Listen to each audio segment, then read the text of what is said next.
All the irrigation now is set in all of these 4 beds, and I am so happy that this is done. I've been wanting to do this since last year, and it's finally done. We are in August, August 10th, and this is done. I still have to bury all this compost over here. That'll be done, but look at that. That looks beautiful. I'm so happy with that. I have to get rid of these things over here. I can still use some of the things that are in there, so I'll leave that for another day. I'm just going to leave them here for now because I have other things that I need to do. I also have to go inside and make dinner after that. But I think... Oh, I do have to pick up all this cardboard. Oh, there's so much to do, but I can only do one thing at a time.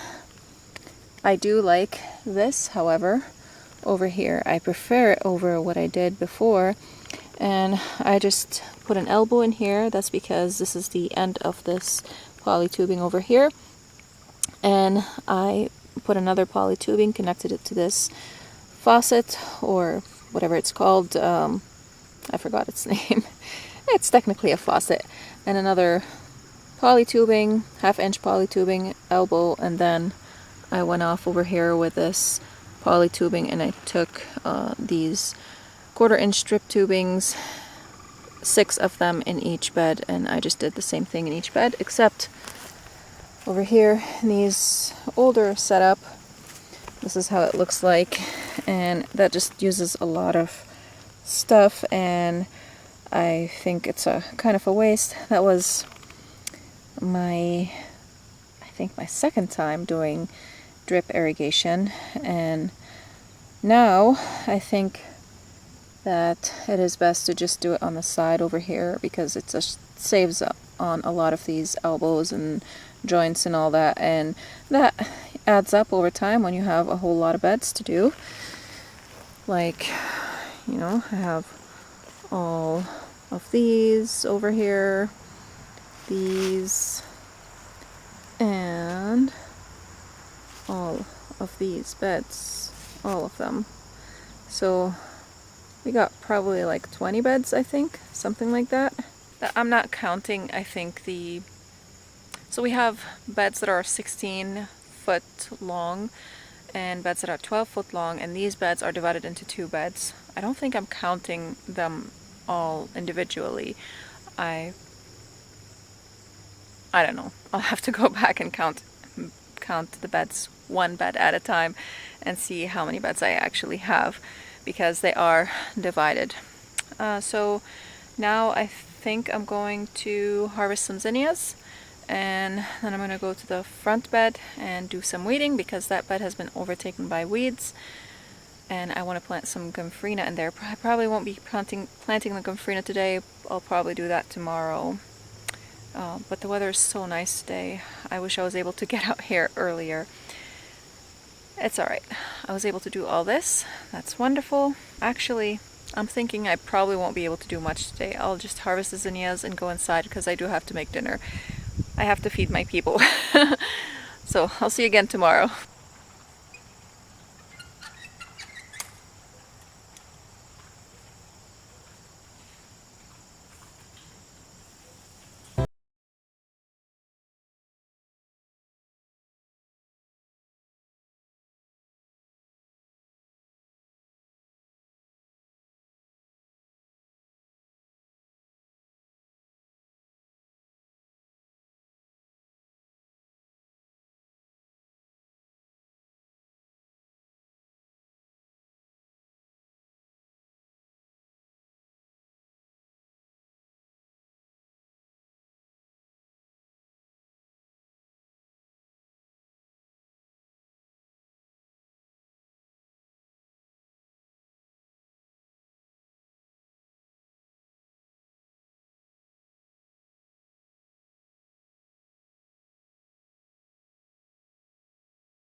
Finally all weeded. The deer ate all the sweet potato vines, unfortunately, and this bed hasn't received any water or weeding from me since I planted all these plants in here, and of course they're all suffering. I wanted to install irrigation, but I just never got to it and never got to weeding this bed, but it's finally here. I do want to harvest the chamomile. I think planting the chamomile here was a mistake, but live and learn. I just put the lavender here temporarily because I didn't want to get rid of it yet. I want to plant a new hedge of lavender. I got some lavender seeds and I am stratifying them in the fridge, and next season I will be planting these. I'm not going to start this project now. And I do love this red rose geranium. It is so beautiful. I love the color.